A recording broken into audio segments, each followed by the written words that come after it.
Good morning, कैसे हैं आप सब। तो दोस्तों चैप्टर है हमारा व्यापार चक्र। इकोनॉमिक्स सब्जेक्ट का चैप्टर है हमारा व्यापार चक्र, ट्रेड एंड साइकिल। तो दोस्तों सबसे पहले आपको हमारा चैनल सब्सक्राइब करना होगा, बेल आइकन दबा दें जिससे नेक्स्ट वीडियो आपको ऐसा ही मिलता रहे। तो दोस्तों व्यापार चक्र क्या होता है। तो दोस्तों इकोनॉमिक्स सब्जेक्ट का है, ज़्यादातर जैसे यूजीसी नेट प्रतियोगी परीक्षाओं के लिए, एमए बीए और दोस्तों 12th क्लास वालों के लिए बहुत वेरी इंपॉर्टेंट रहेगा ये चैप्टर। तो चलो हम इसकी डेफिनेशन बताते हैं।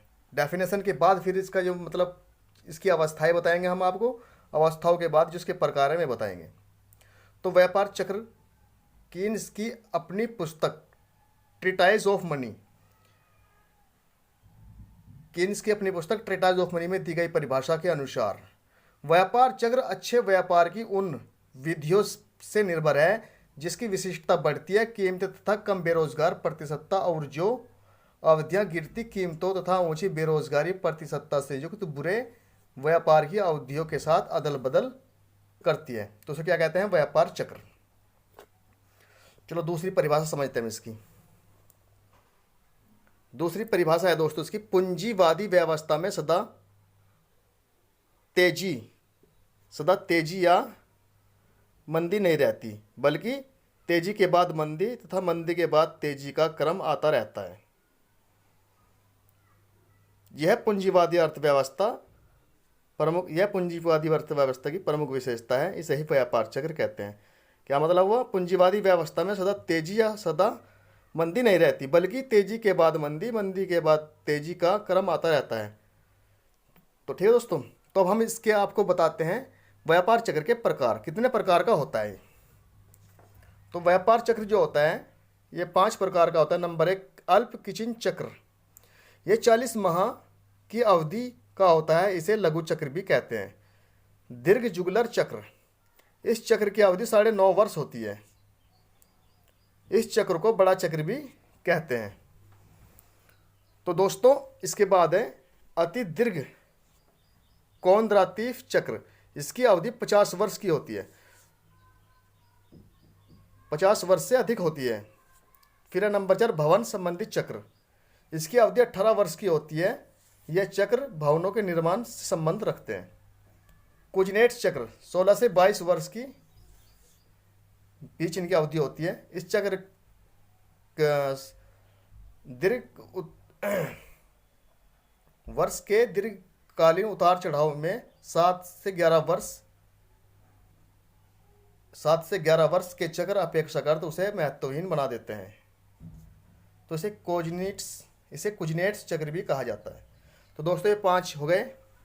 इसके बाद हम चलते हैं व्यापार चक्रों की अवस्थाएं।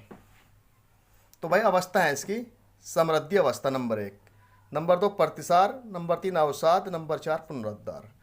तो समृद्धि के बाद प्रतिसार आता है, प्रतिसार के बाद मंदी, मंदी के बाद पुनरुद्धार। तो इनका क्रम ऐसे ही चलता रहता है, इसे ही व्यापार चक्र कहते हैं।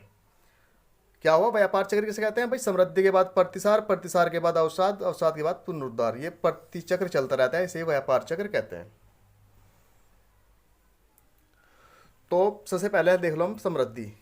इस अवस्था में मांग, उत्पादन, रोजगार तथा आय ऊंचे स्तर पर होते हैं, यानी कीमतें तो बढ़ती जरूर हैं पर मजदूरी, वेतन, ब्याज दरें, किराया तथा दर कीमतों में वृद्धि के अनुपात में नहीं बढ़ती है। इस कारण कीमतों और लागतों का अंतर बढ़ जाता है, जिस कारण लाभ की मात्रा बढ़ जाती है। निरंतर बढ़ते प्रेरित विनियोग से अर्थव्यवस्था में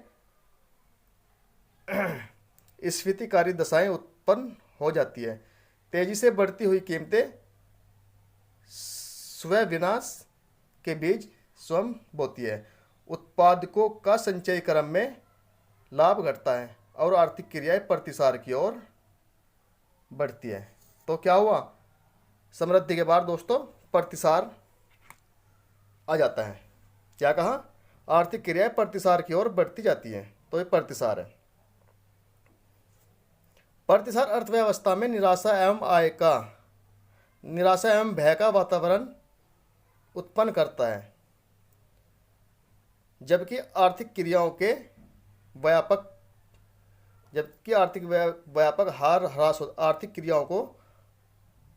आर्थिक क्रियाओं को व्यापक ह्रास होता है तब प्रतिसार मंदी में विलीन हो जाता है। प्रतिसार अवस्था हल्की या तेज हो सकती है। इस कारण निवेश, रोजगार, आय तथा मांग गिर जाती है। इस अवस्था में लागतें कीमतों से आगे बढ़ने लगती है। तो फिर इसके बाद क्या आता है? अवसाद या मंदी। तो दोस्तों इसके बाद आती है अवसाद या मंदी नंबर 3। इस अवस्था में आर्थिक क्रियाओं में पर्याप्त गिरावट आ जाती है। वस्तुओं एवं सेवाओं के उत्पादन, रोजगार, आय, मांग तथा कीमतों में पर्याप्त कमी हो जाती है। मानवीय तथा गैर मानवीय संसाधनों का प्रयोग कम होते जाने से स्वतः निराशा व्याप्त रहती है। वर्ष 1930 की विश्वव्यापी मंदी इसका उदाहरण है। तो यह अवसाद हो गया भाई।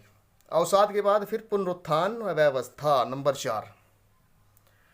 इसको पुनरुद्धार अवस्था के नाम से भी जाना जाता है। वह मोड़ बिंदु जहां अर्थव्यवस्था को अनेक उपायों के द्वारा अवसाद से मतलब मंदी से समृद्धि में प्रवेश के लिए प्रेरित किया जाता है, इसको पुनरुत्थान अवस्था भी कहते हैं। नंबर 1, मंदी से निकालने के लिए क्या होता है? अवसाद से निकालने के लिए पुनरुत्थान की ओर जाना, सरकारी स्वभाव विनियोजन, ब्याज की दर में कमी करना, उत्पादन की तकनीक में परिवर्तन, नव परिवर्तन। तो ये 4 कारण है भाई मंदी से निकालने के लिए पुनरुत्थान की ओर जाना। तो व्यापार चक्र में उपरोक्त चारों अवस्थाएं क्रमिक रूप से उपस्थित होती है। समृद्धि के बाद प्रतिसार, प्रतिसार के बाद अवसाद या मंदी, अवसाद के बाद पुनरुद्धार, पुनरुद्धार के बाद समृद्धि अवस्थाएं क्रमिक रूप से चलती रहती हैं। तो भाई जो डायग्राम है इसका बहुत वेरी इंपॉर्टेंट डायग्राम रहेगा इसका। ये देखो, ये समृद्धि है, समृद्धि के बाद क्या हुआ? प्रतिसार हुआ, प्रतिसार के बाद मंदी, अवसाद, फिर पुनरुद्धार, पुनरुद्धार में पूर्ण रोजगार होगा यहाँ पे, फिर इसके बाद प्रतिसार हो जाएगा। तो दोस्तों ये क्रम चलता रहता है। जैसे यहाँ बताया, व्यापार चक्र में उपरोक्त चारों अवस्थाएं क्रमिक रूप से उपस्थित होती हैं। समृद्धि के बाद प्रतिसार, प्रतिसार के बाद अवसाद या मंदी, अवसाद के बाद पुनरुद्धार, पुनरुद्धार के बाद समृद्धि अवस्थाएं क्रमिक रूप से उपस्थित होकर व्यापार चक्र को चक्रीय बना देती है। तो दोस्तों हमारा वीडियो आपको कैसा लगा? जल्दी like, comment, share, channel subscribe कर दो, बेल आइकन दबा दो, जिससे कि नेक्स्ट वीडियो आपको मिलता रहे।